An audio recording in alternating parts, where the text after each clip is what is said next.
Bien le bonjour, très heureux de vous retrouver et très heureux de poursuivre mes essais sur la nouvelle gamme 125 cm3 Zontes, après le Scrambler, le Roadster, qui partagent le même moteur et la même partie cycle, moteur Euro 5 14 chevaux.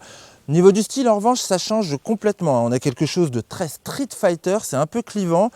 Bon, on aime ou on n'aime pas, moi je suis pas fan des jantes, bon à vous de voir, c'est quand même assez agressif, c'est quand même assez dans l'air du temps. Et on est content de retrouver tous les équipements qu'on aimait bien, à savoir les leviers réglables, les commandes rétroéclairées, les petites protections de levier aussi, ça c'est aussi sympathique. Et puis d'autres équipements électriques, comme on avait sur la gamme 310, on a l'ouverture de trappe, on a la mise en route qui est avec une commande sans clé qu'on garde dans la poche, le blocage de direction c'est la même chose et on peut aussi ouvrir l'aisselle.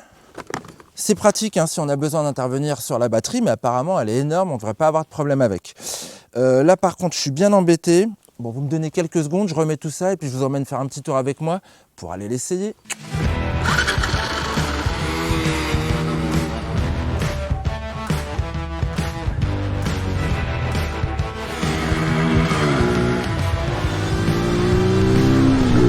Fatalement, à quelques jours d'intervalle de mon essai de la Scrambler, je ne peux que comparer les positions de conduite qui n'ont rien à voir. Pas au niveau des jambes, les jambes sont quand même repliées, mais là, je suis vraiment plus en avant sur la moto, je suis plus proche du train avant. J'aime bien le guidon large, merci les rétros qui ne sont pas en bout de guidon. Et puis avec sa selle à seulement 785 mm du sol, elle est encore plus accessible que la Scrambler. Mais par contre, je me sens vachement plus confiné, quoi. Je peux pas reculer sur l'assise. Il y a quelque chose là qui vient me bloquer. En fait, c'est la selle passager qui arrive au niveau de mon coccyx. Voilà, je pense qu'elle est vraiment faite pour les petits et moyens gabarits. Ce qui change aussi pas mal par rapport à la Scrambler, ce sont les suspensions. J'ai vachement plus de fermeté retrouvée. Il est content, Medi2 Race, parce que voilà, c'est un peu ce que je préfère moi quand même quand il y a moins de débattement. Bon, après c'est vrai que c'est moins confortable sur la durée. Oh là là, les enchaînements, c'est sympa comme tout. Regardez comme elle est flashy, déjà elle se maintient bien sur les phases de freinage. On prend vachement d'angle, ça c'est cool, et en toute sérénité parce que les suspensions réagissent bien, j'ai de la rigueur même au passage des petites déformations.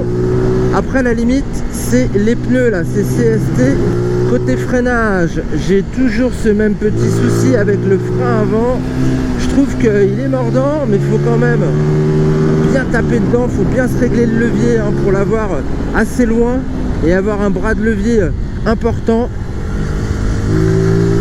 Mais comme sur le Scrambler, on joue beaucoup avec l'arrière en entrée courbe et après en virage. C'est fun.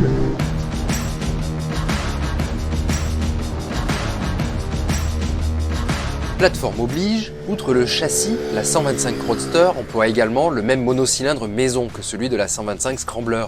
Il s'agit d'un bloc Euro 5 de 124 cm3 qui, sur le papier, annonce 14 chevaux à 8500 tours pour une valeur de couple maxi de 13 Nm à 7000. Alors ce moteur, parlons-en, c'est étrange parce que j'ai moins de poids. Je suis à 138 kg à sec, 150 kg tout plein fait.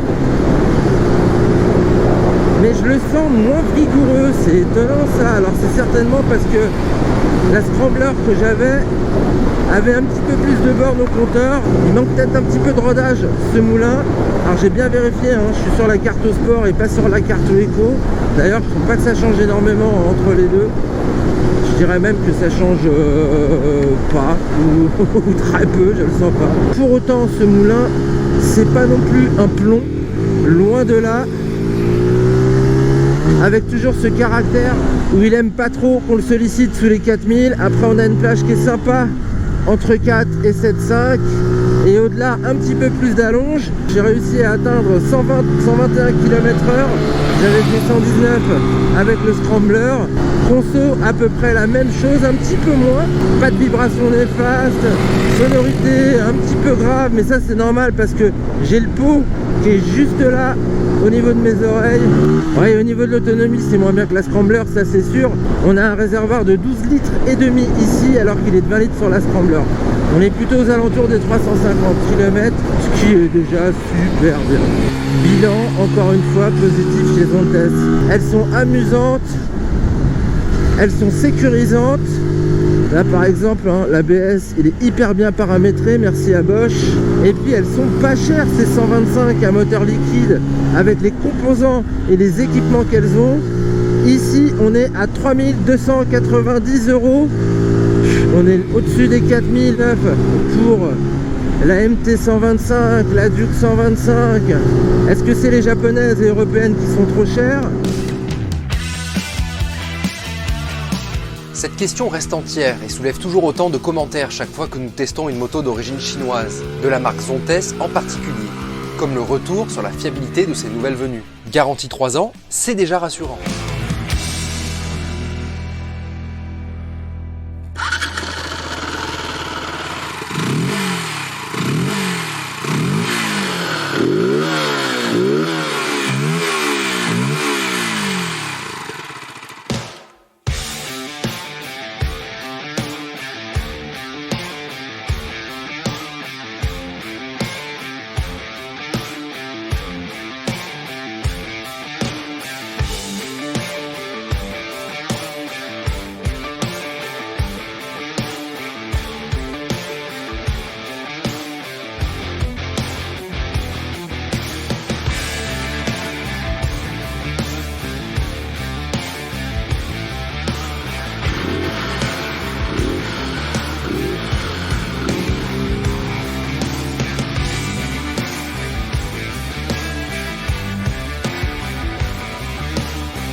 Allô?